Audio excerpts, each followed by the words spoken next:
and thanks for joining. If you're new here, I'm Wendy and this is Nina's Jewels. My husband and I buy things at garage sales, flea markets, thrift stores, just about anywhere we can find things to sell online and flip for a profit. If that's content you're interested in, you're in the right place. Today's video is going to be what sold for January 14th through 20th. Let's get started. The first thing that sold was a vintage 1979 Texas Driver's Handbook from the Department of Public Safety. I picked this up at a garage sale for just 50 cents. It was a real shot in the dark. I had no idea if it was something that would sell, but it did sell relatively quickly for our full asking price of $14.99, and we got positive feedback on that, and it seemed to have a lot of interest. So if I ever see any of these vintage Texas Driver's Handbooks, I will be picking these up again. Next up was a 6-piece set of vintage silver plate Rogers Flirtation dinner forks. They had flaws. There were some chips in some of the tines and some of them were bent, but for the most part most of them were in good condition. Just some of them had some damage. We had picked up a big bag of this flatware set from when we were playing Ben's Bingo in the Goodwill bins, and we separated them out by the types of different flatware items like spoons and salad forks and dinner forks and things like that. And we've sold a lot of them. We have like maybe two different kinds left. These sold for $18.99. This was one of the lower prices that we sold them for because these were some of the more damaged ones. We sold some iced teaspoons for like almost $60. So if you find these Rogers silver plate flatware, these are definitely worth picking up. If they're in really good condition, they can sell for quite high. I did have to take some time and polish these up and do some work on them, but it was still worth it, especially when you find them in the bins. So these had sold for $18.99, and we had paid $1.18 for these in the bins when we were playing Ben's Bingo. Next up was a vintage 1940s, 50s lot of 14 children's 10-inch vinyl records. It had several different kinds of children's records in it. I just lotted them all together. I had paid in total $7 for all of the different records, and they sold on best offer for $37. They took a few months to sell, but sold pretty quickly. I don't know if this is something I would pick up again. They were really interesting and we enjoyed testing them and listening to them, but they didn't sell like super fast and we didn't seem to have a lot of interest in them. I think the right buyer just needed to come along, but it was an interesting pickup and I was interested to learn about them when I did research on them, so it was still fun to pick them up. Next up was a pair of my husband's old jeans that he didn't wear anymore, so this was just a personal item that we sold. This was a pair of Arizona men's bootcut denim jeans. We sold these for $28 even on best offer, and those didn't sell super fast. They took a little while to sell. Next up was a really great sale. This was something we got at the Hoarder Estate sale. This was a really beautiful full-length silk evening gown. It had beading and sequin handwork on it. And this was a silk chiffon cowl neck gown by the brand Scala. It unfortunately did have a couple of very faint spots on it. One that was kind of in the folds of the cowl neckline, so you can really see that one. And then one like more in this area where it looked like somebody had maybe dripped some food on it. That you could see a little bit better. Maybe a dry cleaner could have gotten it out. I wasn't sure. Of course we didn't try. I did try to spot clean it a little bit, but I couldn't get it out. It was a vintage dress, so those stains had probably been set in for quite some time. We did disclose them in the listing. They were faint. I mean, you could still wear the gown and it wouldn't be like something that would be glaringly noticeable. But that gown still sold for $75 even on best offer. I mean, it was a beautiful, beautiful gown, and we had paid just $5 for that at the Hoarder Estate sale. And if you haven't seen that video, make sure and go check it out. That sale was full of vintage designer clothes, and unfortunately we did not capture how packed that house was with vintage designer clothes because we were in there for so long that our GoPros ran out of batteries, and we just didn't accurately capture like how stacked that house was with clothes. I mean, there were thousands and thousands and thousands, tens of thousands of pieces of designer clothing in that house, and we were only able to just scratch the surface with the time that we had in that house. And there was no AC in that house. It was just completely overwhelming, but we still managed to get some amazing deals, and this was one of them. Next up was a Sun Squad 5-foot giant inflatable candy bling ring pool float. I listed this as it was, like a pool float, a raft, but I also listed it as a photo prop because, you know, you could use this as a photo prop or something. And the photo that we included as the main photo shoot was from the packaging, and it was showing it, you know, as a photo prop. And I thought, you know, somebody might use this on Instagram or something for a photo prop. So I included that in the keywords. I don't know if that helped it sell or not, but that we picked up at a thrift store for $2.71. It was brand new in a sealed package, and it sold for $20 even on best offer. Next up was a 6-piece lot of toddler boys size 5T clothing. We had gotten this in the storage auction unit that we had purchased for just $30, so this entire lot of clothing only cost us just 23 cents. It just cost us, you know, energy and sweat to go through all of those clothes and put the lot together, and of course we washed all of the clothes and took the time to lot it all together and take the pictures, but it was worth it because we've made a lot of money on that storage unit. Next up was a 2021 McDonald's Happy Meal toy. This one was the 50th anniversary Minnie Mouse figure. We did not even have the stand for it. It was loose out of the packaging. We picked this up in the Goodwill bins, and it sold for $7.50. We had paid 92 cents for that. Next up was a vintage Grand Ole Opry shot glass. We got this at a thrift store. We paid $1.08 for it, and it sold for $10.38. We got positive feedback on that item. Next up was a really pretty pair of Antonio Milani women's brown leather loafer heels, and they had like a little chain detail along the top of them. We got these in the Goodwill bins. We paid just 61 cents for them, and they sold on best offer for $25. They were in really good condition too, and it's always a miracle when we can find shoes together at our Goodwill bins, because I don't know, we have never seen just a bin of shoes, like where it's shoes only, come out at our Goodwill bins. Like, we've never been there when that has happened.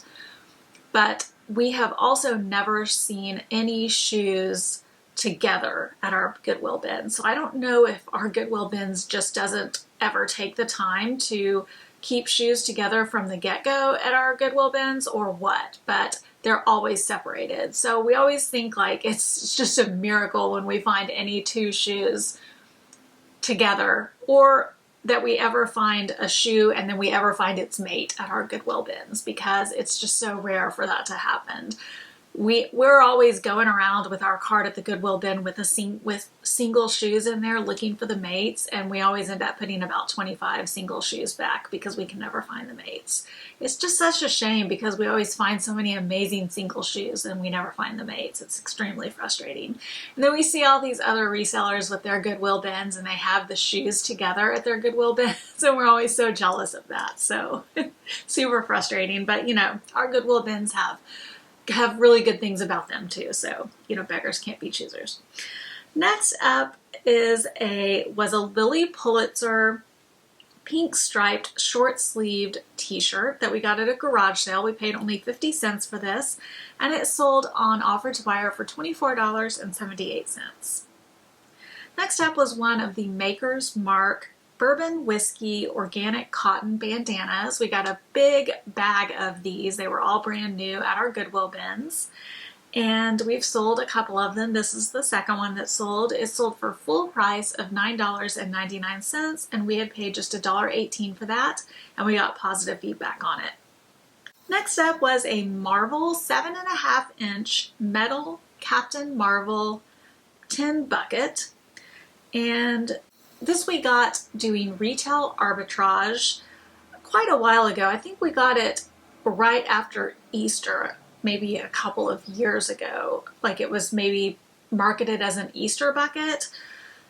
And we bought 2 of them. One of them sold immediately, and then this one just kind of sat in our store for a long time and did not sell. We recently ended it and did sell similar when we were doing inventory, and it sold immediately after that. I am not sure exactly how much we paid for this item because I don't have that information in our spreadsheet. We bought this so long ago. We probably paid less than $1 for this at retail arbitrage.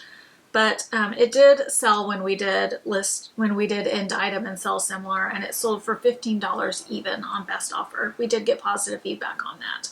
Next up was a J. Crew silver lurex gray metallic pullover sweatshirt.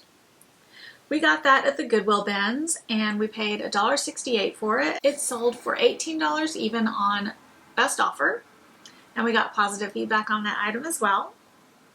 Next up was a really cute black shimmer mini ruffle romper, and it was by the brand Sparkle and Fade, and it was like a little short all romper. It was for women, but it was kind of fancy. I mean, you would maybe wear this to a party or something like that. It was not, it was kind of a dress up romper, which sounds kind of weird to say, but that's, you know, kind of what it was.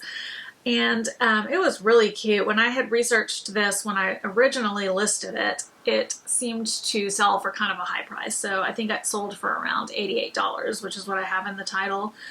This actually belonged to me, and I just did not wear it anymore. So I don't know what my original cost was on it. I didn't pay $88 for it. I think I actually bought it used. But it sold to the buyer for $19.98 on offer to buyer, and we did get positive feedback on that. Next up was one of the wet brush cleaners that we got at a garage sale for 50 cents, and that sold for our full asking price of $12.99, and we got positive feedback on that as well.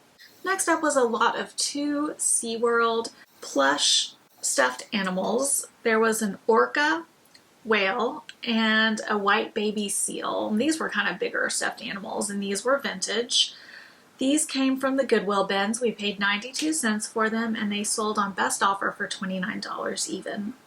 Next up was a pair of Wrangler's boys bootcut denim jeans that we got in the storage auction unit. We paid just 24 cents for those, and they sold on best offer for $15 even.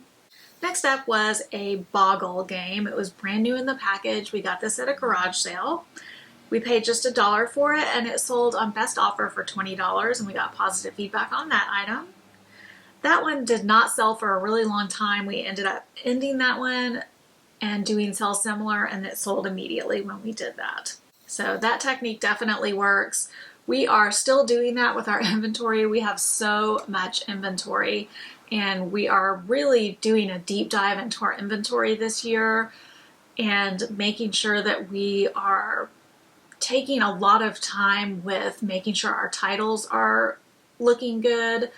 And also we are combining a lot of our listings, which is making our inventory process take a little bit longer this year than it typically does. And we have a lot of personal stuff going on as well, which is slowing us down from being able to stick with our inventory process as quickly as we normally would. So inventory is taking a lot longer this year than it normally does, but we are almost through. I mean, I think we're going to be done probably by the end of this weekend or by early next week, and then we'll be able to get back into listing stuff. But sales have been, just plugging along as, I wouldn't say as normal, but pretty close to normal, because we are doing, end item and sell similar. And so from eBay's eyes, we are continuing to list items because those all appear as new listings. So sales have been pretty good, all things considered, even though we're not really listing new inventory from our perspective, because from eBay's perspective, we're just continuing to list. So sales have been really good, and we're getting rid of a lot of old inventory. So it's been working out really well for us. And I'm really pleased that we are combining listings and freshening up all of those titles and also getting things really, really consistent. So next year when we go in and do inventory, the process will be a lot quicker and a lot smoother. Okay, so next up was a Limited edition signed and numbered print called A Closer Look by the artist Carolyn Blish. This came from the other business that we own, which is a custom picture frame shop, and it sold for $50 even on best offer. This was a really nice print. It came with a certificate of authenticity and a folder, and it was just a really pretty print. Next up was a magazine that we got from a lot of free magazines from someone on Nextdoor, and this one was called Modern Farmer. And I accepted a best offer of $10 on that. We had no cost involved with that. Next up was a Ralph Lauren women's custom fit pale yellow button-down shirt. We got that at a thrift store a long time ago. I think this might have been the very first time we went outsourcing. We paid $6.56 for that shirt, which is way more than we would ever pay now, but we still made money on it. It sold for $25 even on best offer, so even though it took a long time to sell, and from our standards now we paid too much, we still made money, and so it still worked out.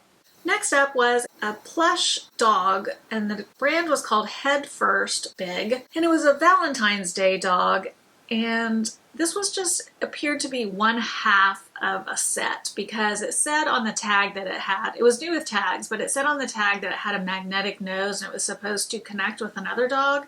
So I made sure to include that information. I said read in the title, and I included that information in the listing that it was supposed to connect with another dog. But it still sold just in time for Valentine's Day. We got this at the Goodwill bins. We paid 92 cents for it, and it sold on offer to buyer for $16.98. But even if you didn't have the other half of the dog, it didn't it could be a standalone item. It was really cute by itself and didn't really need anything else. It was just, I guess it had the option to have that feature if you were looking for it. Next up was a vintage 13-inch yellow plush stuffed banana teddy bear. It was wearing pink overalls, and the brand was TD Trading. It had the kind of a similar look to a Care Bear, and it was made probably during the same time that Care Bears were made in the 80s, when they first, came in to fashion in the 80s. But it was, obviously not a Care Bear. It was probably just kind of a Care Bear rip-off. But we had gotten this at a garage sale. We paid $1 for it, and it sold for $18.38. Next up was a Charlie and the Chocolate Factory hardcover book from 1998. We had gotten this at a garage sale. It sold for $7.99, which was our full asking price. This particular garage sale, they were giving away a bunch of free books. We got tons and tons of books for free. And most of those books we lotted together with other books and made big lots. But this one we decided to list by itself, and so we had no cost associated with it, and it eventually sold for $7.99. It did take a long time to sell. Next up was a coffee mug by the brand Home Essentials, and it said HIP on the side of it. It was a nice big 12-ounce coffee mug. It sold for $13.99, which was our full asking price. I had gotten that at a garage sale for 86 cents. Next up was an Allen & Roth rubbed bronze blank wall plate. We had gotten that at a thrift store. We paid 51 cents for it, and it sold on offer to buyer for $11.98. Next up was a Ralph Lauren men's blue plaid long sleeve button-up classic fit shirt. We got that at a thrift store for $5.85, and it sold on offer to buyer for $14.38. Next up was a Bolera women's black halter style dance costume. This was actually handed down to my daughter a long time ago, and she used to use it for dress up, but no longer needed it, so we had no cost associated with that, and it sold for $16.99, which was our full asking price. Next up was a vintage 1993 Happy Holidays Special Edition Barbie doll. It was new in the package. We got that at a garage sale for $2.40, and it sold on offer to buyer for $23.98. We got positive feedback on that. Next up was something I'm kicking myself over. It was a Sony DVD player, and it was also a video cassette recorder. So it was the DVD player and VCR together. And as you know, those tend to do really well. We tested it and it worked, but we did not have the remote. I had it listed for like $50 maybe, $50 or $60. And then I had, usually we do free shipping on everything, but on this particular item, I had $20 shipping listed with it. And so someone reached out to us and asked if we would sell it to them for $40. And I responded back with an offer of $43.48. But when I responded back with that offer, I included a statement that I include with most of our offers that said something about the shipping being free in the US, because it's kind of like a standard statement that I put with almost everything. And I put that statement in there and I just neglected to even look at the listing and realize that that particular listing we were charging shipping for. And so it was just an oversight on my part. And once I made that statement, it's like I felt like I needed to stick by that and give them the free shipping. And honestly, they didn't really say anything about it. I probably could have just gotten away with them paying for the shipping and being done with it, but I didn't want to, over $20, I wasn't going to risk getting negative feedback, having any issues. It was like not worth it. So they did accept my offer and they paid for the item and they paid for the shipping and they didn't say a word about it. I probably could have just let it slide. But like I said, I did not want that to come back and bite me later with feedback or with any issues with them complaining to eBay. So I just made the decision up front to go ahead and refund that $20 back. I sent them a message and said, thank you so much for your purchase. I know I mentioned in the offer that we would offer free shipping, so I'm refunding the $20. So I did that. I just ate the money and we just moved on from that. We were glad to get rid of this large item out of our inventory anyway. It was just a mistake on my part, and I learned my lesson to always double check before sending an offer like that on a large item. There are a few exceptions that we have in our inventory where we don't offer free shipping. And that was a lesson learned on my part. So, oops, what are you going to do? Okay, last up was the brand was Daiso, I'm not really sure how to say it, but it was a small Mickey Mouse, and we have the measurements in the title, and it said, "How you doing?" all over it, and it was an insulated lunch bag. And that we got at a thrift store for just 33 cents, and it sold for a full asking price of $9.99.